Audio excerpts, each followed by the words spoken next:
Thank you, and I thank the program committee for giving me some time today to talk about policy and also to put me on after Jennifer. Jennifer's actually my lawyer, and we've never met in person, so that's pretty cool. Thank you very much for that. Where is the clicker? There we go. Today, I wanted to talk a little bit about policy and why I'm hoping you guys, especially right now, will keep a close eye on what is happening regarding cybersecurity policy right now. A little bit of background on me. My name is Christian Dawson. I'm Executive Director of the Internet Infrastructure Coalition. The stuff that we're going to talk about today, I want to talk about how the US government is looking at cybersecurity. In order to properly frame this, though, I have to really quickly explain a little bit about who I am. My background is in web hosting. I went from that to help found an organization that focuses on policy work for companies that rack and stack servers and data centers that sit above the telco layer. So we're talking about registries, registrars, cloud providers. Most of our organizations are under the jurisdiction of the FTC, not the FCC. So a lot of the examples that I'm going to end up using today are centered around things that aren't in the FCC realm, and I know that there are a lot of telcos here that are primarily governed by the FCC.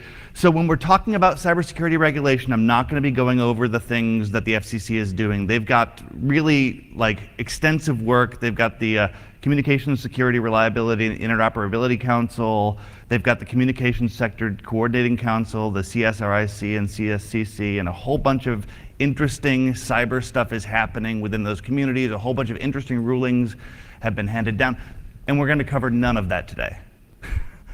But they're still important for you guys to keep a close eye on. I'm mostly focusing on my attention on areas of interest that I'm keeping an eye on from the perspective of the data centers, the hosting providers. The general concepts, though, that we're going to illustrate are hopefully going to be important to you, whether you are a telco or whether you are in the stacks that is more heavily regulated by the FTC. So I want to talk about how the government's looking at cybersecurity right now. We're going to talk about what the US government considers critical infrastructure, because things are changing right now. Cybersecurity regulation is changing in great part because they're taking a very close look at how the internet needs to be governed as critical infrastructure. So we're going to talk about what that means. We're going to talk about how the NIST cybersecurity framework plays a role in new requirements, and how internet providers can take an active role in ensuring that good decisions get made. So a really brief overview of why this stuff is really important right now. In late 2016, the US House Energy and Commerce Committee began a series of cybersecurity hearings in response to IoT security problems. We've been talking about that for a while now. The Dyn incident basically started a cascade of legislators who wanted to find out answers to why you couldn't get to banking websites and things that they wanted to make sure were up and running. And then there was the Russian hacking incident with our elections. And in early 2017, the US Senate Armed Services Committee followed suit.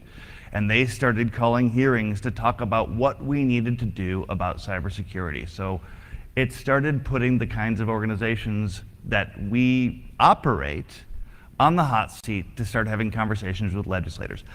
My job is mostly trying to explain to legislators how the internet works.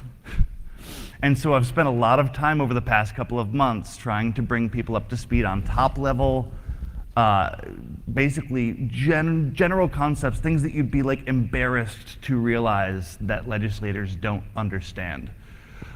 Those types of things are getting them just this much, just a tiny bit closer to being able to make smart decisions about how we should handle cyber. But they need a lot more. They need a lot more in order to make smart decisions, and that's where you guys are going to come in. But we're going to go through a little timeline of why this is especially needed right now. So, like I said, November 16th, they had the hearing in the House Energy and Commerce Committee in regard to the aftermath of the Dyn attack. On January 6th, DHS labeled election equipment as critical infrastructure over fears of Russian hacking. When we talk about how we're going to start having conversations about how more of our network services are going to be considered critical infrastructure and what that means, it starts with the conversation that they were having on January 6th, where they took a look at voting machines and systems that are connected to voting machines, and they decided to start labeling them critical infrastructure. That's starting a broader conversation about how much that should cascade into other areas of other networks. On January 7th, the day after that, James Clapper, the Director of National Intelligence, got up and he framed cyber threats as challenging public trust and confidence in global institutions, governments, and norms. That cyber threats impose tremendous costs on the global economy, that they pose an increasing risk to public safety, and that they undermine U.S. military and commercial advantage by hacking into U.S. defense industry and commercial enterprises. This is important because up until then, we were really mostly talking at a 10,000-foot level about what we were going to do from a cyber perspective by listening to agencies like NIST and the FTC and the FCC. And the conversation has started to shift around national intelligence, so that all of a sudden now a lot of the conversation is being driven by the Department of Homeland Security and the Department of Defense, who are framing things as, we need to get a handle on critical infrastructure for the defense of our country. It's upping the ante on what is ultimately going to come down as requirements for our industry. January 24th, the House Energy and Commerce Committee listed cybersecurity oversight as one of their top goals in the 115th Congress. And on January 30th, 2017, a draft cybersecurity executive order that was being considered by the White House was leaked. I read a copy of that cybersecurity order. I don't know if any of the rest of you read a copy of that. I believe that there is a second copy that is out there somewhere. I've not read the new copy. The first one mostly focused attention on requirements of departments in the federal government to follow the NIST cybersecurity framework or be held accountable to the executive, to basically accountable to the president, that the actual secretary of the agency, if they didn't get all of their systems up to date, they were going to be held accountable personally for that. And this is the environment that we're in today. If you want me to be incredibly speculative and use language that I've heard from other people, like I said, the Department of Homeland Security and Department of Defense have a much bigger role to play these days. They have the ear of the president. Under the last president, we were listening to NIST, FTC, and FCC. It was collaborate and self-guide. It was work with industry. And there's a feeling now that it's going to be more, you do this or we'll throw you in jail. And oh yeah, don't necessarily talk about what we're asking you to do. Right now, internet service companies are assured to have new responsibilities imposed upon them. But the conversations now are how extensive the new responsibilities are going to be and who they're going to apply to. Like I said, we're going to start with issues surrounding critical infrastructure. So let's talk about what critical infrastructure is. Critical infrastructure is a term used by governments to describe assets that are essential for the functioning of a society and economy, and hence require special federal oversight, protection, and regulation. I'm not going to go through all 16 critical infrastructure sectors. The important thing to note is that, like I said, my background is not in the communications sector, it's in the information technology sector, but both are extremely relevant and both are being heavily talked about right now. My examples are going to rest in the IT sector. In 1998, a program was set up for critical infrastructure protection, and the DHS had a sector-specific agency set up for the IT sector. Today's IT sector-specific plan is focused on self-organized, self-run, and self-governed private sector IT sector coordinating councils to help formulate its plan. Most of the things that come out of these groups are industry-driven and part of a public-private partnerships that has, to this point, worked very effectively. They've had some groups they've had some important programs that have come out of there. The Cyberstorm Exercise Series, the Software and Supply Chain Assurance Working Group, the IT Sector Risk Assessment. But the one I want to focus on today is the NIST Cybersecurity Framework, which was heavily referenced in the draft cybersecurity executive order that I mentioned before. The NIST Cybersecurity Framework it provides a policy framework of computer security guidance for how private sector organizations can assess and improve their ability to prevent, detect, and respond to cyber attacks. It provides a high-level taxonomy of cybersecurity outcomes and a methodology to assess and manage those outcomes. The framework is voluntary guidance based on existing standards, guidelines, and practices for critical infrastructure organizations. And it was designed to foster risk and cybersecurity management communications among both internal and external organization stakeholders. So we're talking about government IT, we're also talking about industry IT. And most of these things were created in conjunction with one another, relying heavily upon existing standards. That's generally positive, and that's generally what we want. When we start moving out of the realm of what is voluntary, we need to take a look at specific standards with a level of expertise that I, as somebody whose job it is to go up to Congress and to help advocate for where we should be headed, don't have the way that you guys who run networks have. And I'm going to give you a couple of examples. I'm going to go through two brief overviews of NIST guidelines. The first is the CIS critical security controls. This is 1 through 5 of 20 critical security controls that are a part of the overall NIST guidelines. Basically says you need to maintain an inventory of authorized and unauthorized devices, maintain an inventory of authorized and unauthorized software, maintain continuous vulnerability assessment, maintain controlled use of administrative privileges. Honestly, like any organization, even a small 5-person organization, somebody who's starting up at their basement, could probably follow these criteria and be better off for it. Here's another example. The ISA IEC 62443. Very much more complicated, and the important part of it here is this requires an audit process that can be somewhat extensive and costly. When we start talking about who is going to be required to do what in cybersecurity, we've got a very good framework in the NIST CSF. But who it gets applied to and how matters to who gets to continue to be an internet provider and who doesn't. Because going ahead and telling people that they need to follow the CIS critical security controls is very different than telling a 5-person organization that they need to comply with ISA IEC 62443. These are examples of why these conversations matter to how we can continue to operate internet companies and why we need to be a part of the conversation. That being said, because I'm not operating networks on an ongoing basis, I actually don't have the insight to properly engage government officials about who this should apply to in what context and how.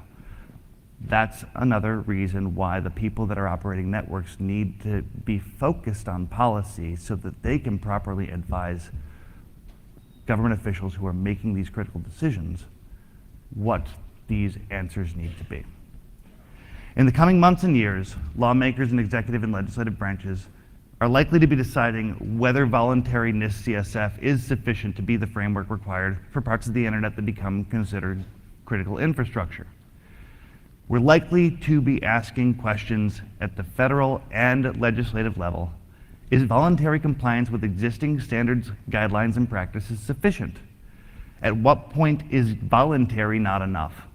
And what organizations need what standards in order to ensure the safety of the internet as a whole?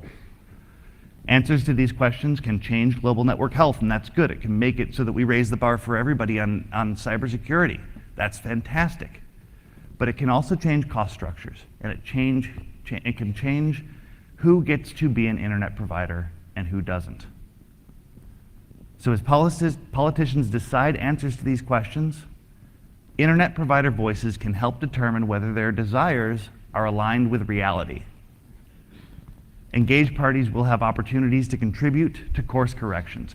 Now, what's difficult right now is because these conversations are just getting started, I can't tell you, you need to contact so-and-so and have this conversation right now. All I can do is say, right now, keep your ear to the ground, because these conversations are beginning and they're going to be important. I can start to give you some resources, but I can't give you something to go do today other than to bone up on this important stuff. Consider a legislative strategy as part of your cybersecurity strategy and your business continuity strategy. For direct contact with relevant legislators, you can start with the Energy and Commerce Department of the House of Representatives, where a good deal of these conversations are starting strongest right now. Additional resources. You can find out more about NIST at nist.gov. The cybersecurity framework that I talked about is at nist.gov/cyberframework. The Center for Internet Security, cisecurity.org, and the Cloud Security Alliance do a lot of good work in this area. My organization does a lot of good work in advocacy in this area as well. So those are additional resources that you can use to learn more and engage in the conversation if you're not interested in doing it directly. Ultimately, we simply need you guys to figure out the right answers to make sure that the decisions that get made that affect your network comport with reality and affect the positive change that we need them to, because honestly right now, whether we like it or not, change is coming. And solutions get made by the people that show up at the table to solve those problems. Without you guys at the table, problems have a chance of not getting solved efficiently, and of negatively impacting the industry as a whole. So I hope you guys find a way to do that, and I'm here to take questions.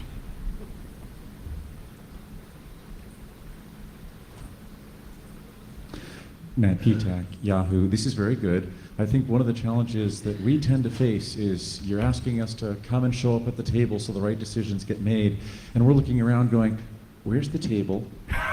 Yeah. And that's actually the heart of the problem, is not that we don't want to get engaged, not that we don't want to speak up and say, holy crap, some of the things you're presenting here are downright terrifying. We don't really want the Department of Homeland Security breathing down our necks on every decision we make on our internal inventory management systems and the like. But we're not sure what the right table is to show up and say, hang on, if you've got concerns, talk to us, let us know what you'd like to see, but we don't want people with guns coming in and telling us how to run our organizations. Sure. So I'm going to give you a couple of different answers. And because there's not one right answer, and certainly not one right answer for every company, the one thing that I'm going to need to do is advocate for going out there and doing research where you feel like you can best contribute. I mentioned from an FCC perspective that they've got the Communication Security and Reliability and Interoperability Council. They've also got the Communications Sector Coordinating Council. At the NIST, of course, you can get involved directly in NIST and work directly with that organization as a business advocate in order to try to affect change there. When it comes to legislative engagement, I gave the House Energy and Commerce website because creating relationships with legislative officials that are in positions of power to affect change is really the best way, unless you're getting involved with trade associations like the three I mentioned, one of which was mine, whose job it is to keep a constant eye on this thing. Because honestly, like, what'll happen is a bill will get dropped, it'll be out there for a month, or maybe a day in some cases, and there will be some conversation. Only the people that are really plugged in are really going to know about it and have an opportunity to comment and make sure that the smart things are happening before things come to a vote. So it really depends on what your tolerance is for getting involved. If you really want to get into the nuts and bolts, go directly with the organizations that are building the frameworks themselves. Do you think it behooves us as an industry to have a more focused and organized, hey, we're NANOG, we're a lobbying body now, and we want to come and represent ISPs throughout the North American region as a whole, or are we better to show up as individual companies? So there are lobby organizations that represent different aspects of the community here. It might make sense to have some coordinating function. where you go ahead and you say, like, okay, the ISP groups and the cloud groups, who are working on this thing, don't duplicate their efforts, but amplify their efforts. That could make a lot of sense. Gotcha, thank you. Austin Carr, Southern Light. What are you hearing from the legislators about pushing this down to the grassroots level at the states level? And what I mean by that is, for example, I know the National Guard states are beginning to build some of their own cyber teams and cyber capabilities. Are they seeing that as something to enhance this program? And I ask that because, to Matt's question, that may be a table for us to go to as a LAC or an ISP to our states instead of having to try to go all the way to the top. Sure. What are you hearing on that level? So there's a constant push and pull when it comes to various aspects of internet policy with regards to how things should operate at state or federal levels. In general, there has been a wide sort of, a lot of people in Congress and most of the tech industry has not wanted a Swiss cheese approach to dealing with tech policy. Some governments have said, well, you're not doing enough on privacy or you're not doing enough on security, so I need to take matters into their own hands. And you have seen over the past couple of years, particularly regarding cyber privacy issues, that California stepped up and said that they needed to create their own rules and regulations. Texas has started talking about needing to create their own cybersecurity rules and regulations. In general, if we can get sensible approaches happening at the federal level, it's much easier for everybody. And generally, the states are really only stepping up to do that if they think that the job just isn't getting done at a federal level. Thank you.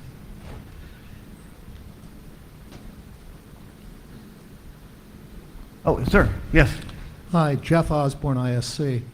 One of the dirty little secrets of the internet and the governance of it is that there are some underfunded, understaffed open source projects that are sort of the bottom layer of the Jenga stack that is the internet. And Heartbleed was a good example of it recently. I think to some degree the Dyn difficulties in the fall were. And I've said 1,000 times, probably to half the people in this room, open source is an unproven business model.